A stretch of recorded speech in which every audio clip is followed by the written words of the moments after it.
देवऋषि नारद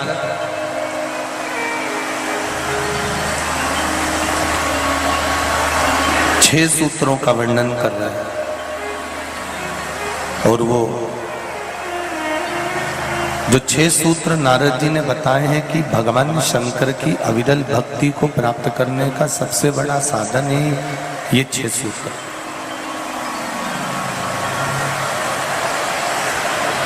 भगवान शिव को प्राप्त करने का मूल अगर कोई साधन बताया है तो ये छह सूत्रों में बता दिया है, ये छह सूत्रों में वर्णित कर दिया गया। पहला वर्णन करा सिर पर त्रिपुंड, भगवान शंकर के मस्तक पर सिर पर त्रिपुंड लगा लेना।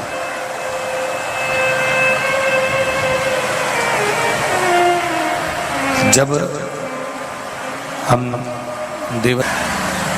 हम भगवान शंकर के मंदिर में जाते हैं, प्रवेश करते हैं, तब शिव मंदिर की जो चौखट है, शंकर भगवान के मंदिर का जो द्वार है, जो चौखट है,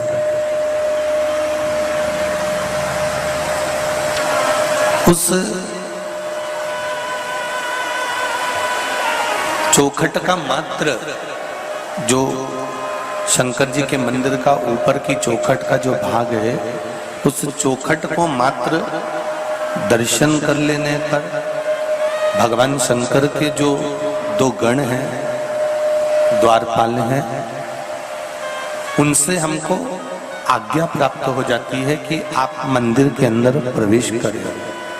आप मंदिर के अंदर गए,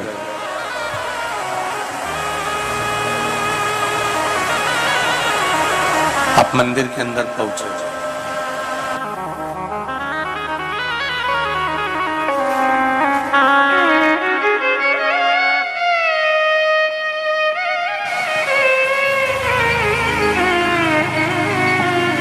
ये जो आज्ञा प्राप्त होती है कि मंदिर के अंदर आप प्रवेश कर गए हो, मंदिर के अंदर आप पहुंच गए हो, ये द्वारपाल भगवान शिव से ये कह देते हैं कि ये भक्त इस भाव से मंदिर के अंदर प्रवेश करा।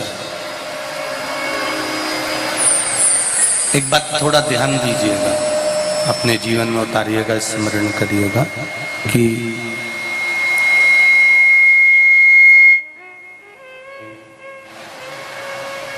एक छोटी सी चींटी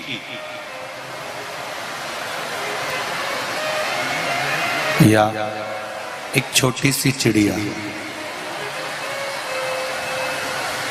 एक छोटा सा जीव, जलचर हो, थलचर हो, वायुचर हो,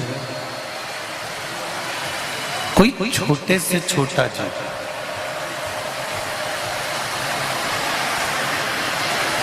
जब भगवान को पुकारता है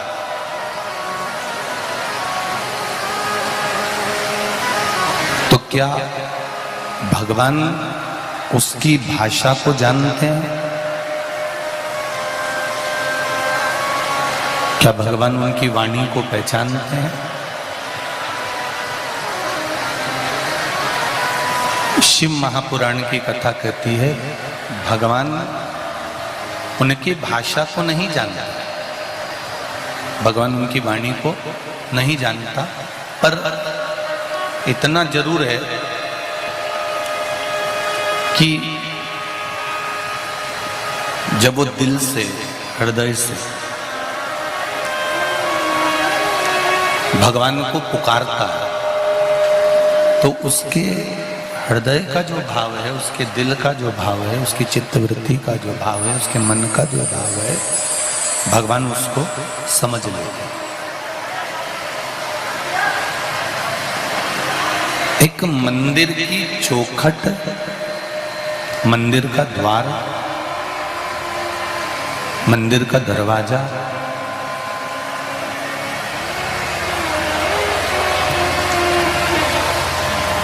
उस चौखट के भी ऊपर का भाग, उस चौखट के भी ऊपर के स्मरण को, ऊपर के भाग को जानना। हमारे सनातन हिंदू धर्म में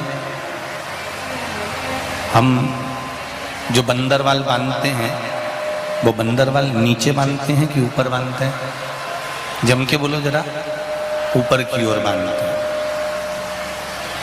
उस बंदरवाल को हम ऊपर की ओर बांधते हैं, ऊपर उसको बांधते हैं। उस बंदरवाल को हम नीचे नहीं बांधते, उसको हम ऊपर की ओर, ये बक्से सब बंद पड़े हुए। उस बंदरवाल को हम ऊपर की ओर बांधते हैं, नीचे की ओर नहीं बांधते। उसका कारण क्या है?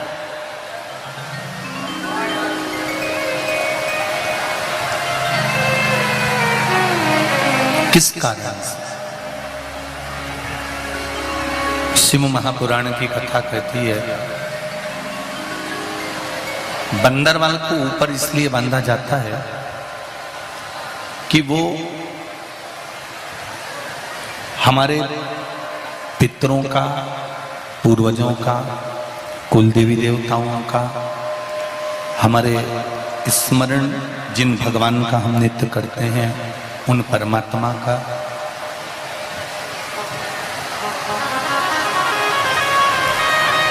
भाव उस चौखट पर जो बंदरवाल बांधी जाती है उस पर बना रहता है। जब हम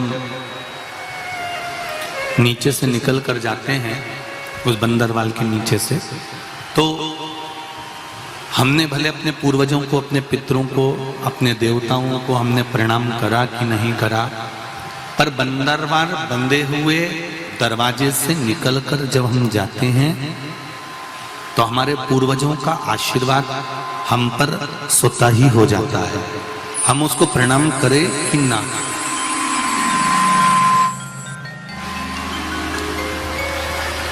उनका आशीर्वाद हमें प्राप्त हो ही जाता है।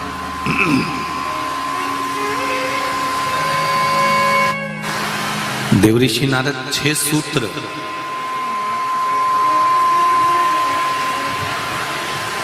सूत्र देवऋषि नारद ने भगवान शंकर को प्राप्त करने के बताए हैं। उसमें पहला सूत्र है त्रिपुंड धारण करना, और त्रिपुंड भगवान देवाधिदेव महादेव को लगाकर, भगवान शंकर को समर्पित कर उस त्रिपुंड को अपने मस्तक पर धारण कर। सत्यम शिवम, जम के बोलो तीसरा, सुंदर। जब जीवन में सत्य अगर प्राप्त हो जाता है तो शिव अपने आप मिल जाता है, और अगर शिव मिल गया तो जीवन अपने आप सुंदर बन जाता है। उस जीवन को सुंदर बनाने के लिए हमको कहीं जाने की जरूरत नहीं पड़ती।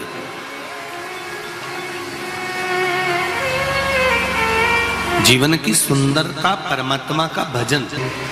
ओ बाबा तेरे ही भरोसे हवा बिच उड़ती जावांगी, बाबा डोर हटो छड़िया में लटी जावांगी, भोले में तेरी पतन, शंभू में तेरी पतन, हवा बिच उड़ती जावांगी, बाबा डोर हतो छड़ी नामे कटी जावांगी।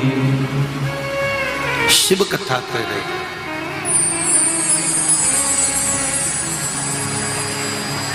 शिव मंदिर में लगाया गया, चाहे भस्म हो, चाहे चंदन हो, हल्दी हो, अबीर हो, गुलाल हो, भगवान शंकर को समर्पित करी गई कोई भी वस्तु हो, उस वस्तु का, उस सामग्री का त्रिपुंड। और हम तो पहले भी कथा में कहे, आज फिर आपसे कहते हैं कि आप रोज प्रतिदिन भगवान को लगाई गई सामग्री का अगर त्रिपुंड नहीं लगा सकते तो हफ्ते में कम से कम एक दिन ऐसा बना लो कि आज मैं शंकर मंदिर जाऊंगा और शिव जी के मंदिर पर अगर जो मिला उसका मैं मस्तक पर त्रिपुंड लगाऊंगा, भले फिर वो जल क्यों ना मिला हो, भले वो कोई सामग्री क्यों ना मिली हो।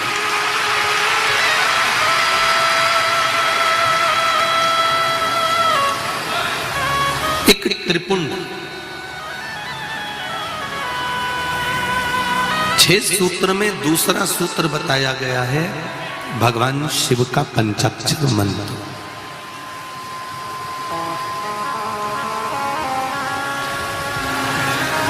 देव ऋषि नारद कहते हैं ये दूसरा सूत्र है। इस दूसरे सूत्र में भगवान के पंचाक्षर मंत्र की मूलता करेंगे। नमः शिवाय, नमः शिवाय, ये पंचाक्षर मंत्र।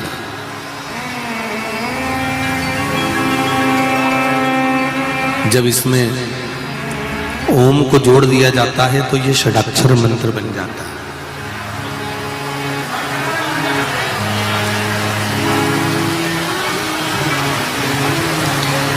स्त्रियां, नारियां, माताएं जब भी मंत्र का जाप करती है ना,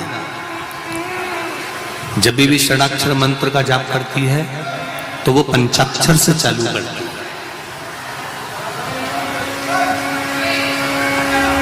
स्त्रियों को, नारियों को, माताओं को जब भी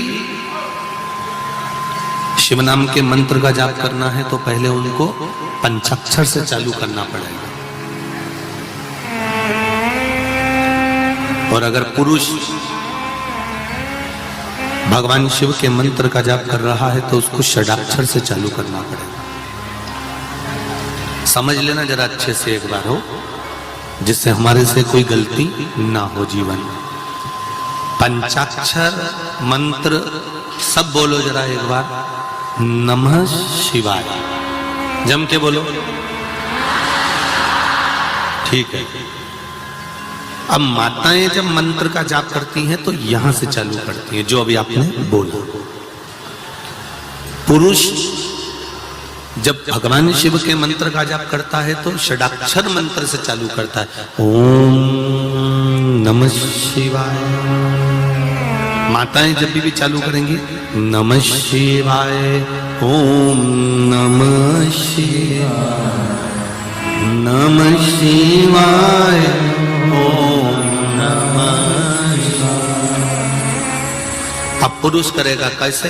ओम नमः शिवाय, ओम नमः शिवाय, नमः शिवाय, ओम नमः शिवाय। माताओं का पंचाक्षर मंत्र जाप करना और पंचाक्षर मंत्र के बाद षडाक्षर मंत्र जोड़ना, ये वंश की वृद्धि करने वाला।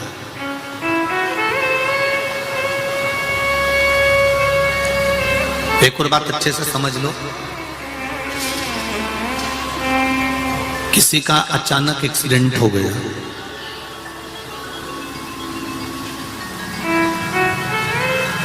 तुम्हें शुद्ध नहीं है,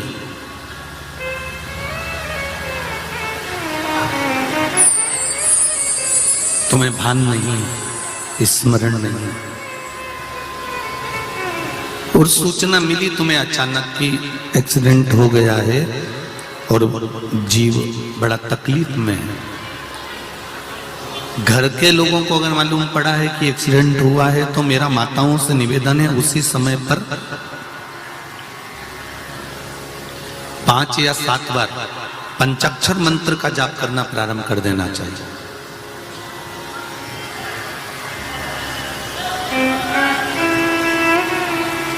घर के उस चौखट पर जहां अपने पूर्वजों का स्थान है, जहां अपने पितरों का स्थान है, जहां अपने देवताओं का स्थान है, जहां अपने कुल देवी देवता का स्थान है, उस चौखट की ओर स्मरण कर कर शंकर के पंचाक्षर मंत्र का जाप कर लिया।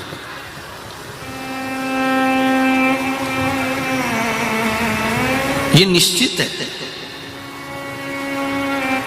कि काल की घड़ी से महाकाल उसको निकाल कर वापस ले आएगा, ये निश्चित है। हाँ, जिसकी आ गई उसको तो बचाना, वो कहते हैं ना जन्म मरण और परण, ये तीन तो देवाधिदेव महादेव के पास में है। तो ये निश्चित मृत्यु तो आना है, ये मृत्यु तो कभी भी किसी की भी कहीं पर भी किसी भी रूप में आ सकती है, उसका कोई स्मरण नहीं।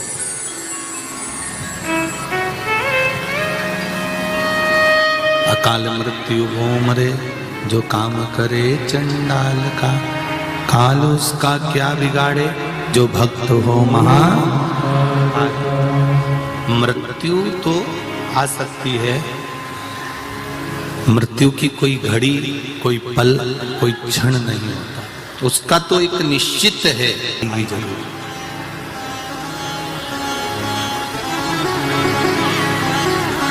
अब कई माताएं जब ये प्रश्न सुनती हैं, प्रसंग सुनती हैं कि स्त्री नारी पंचाक्षर मंत्र का जाप कर लेती है, तो अकाल जो घड़ी होती है, जो पल होता है, जो काल का समय होता है, वो टल जाता है।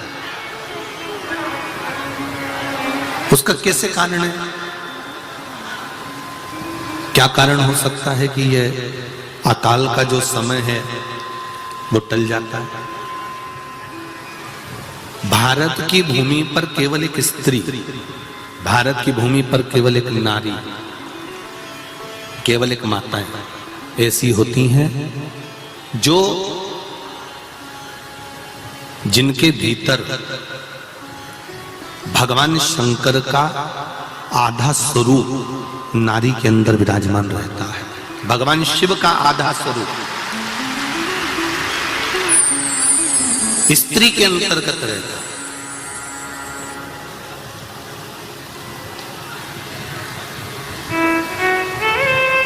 नारी में धैर्य भी है, नारी में पीड़ा सहन करने की शक्ति भी है।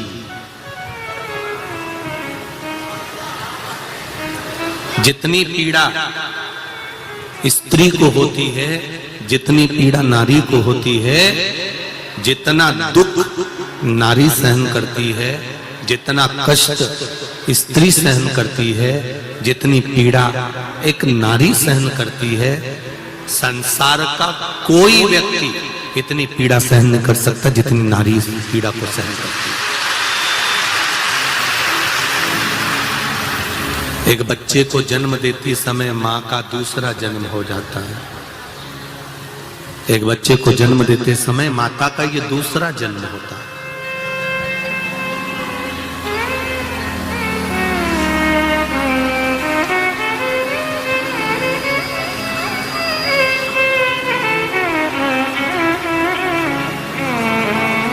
अब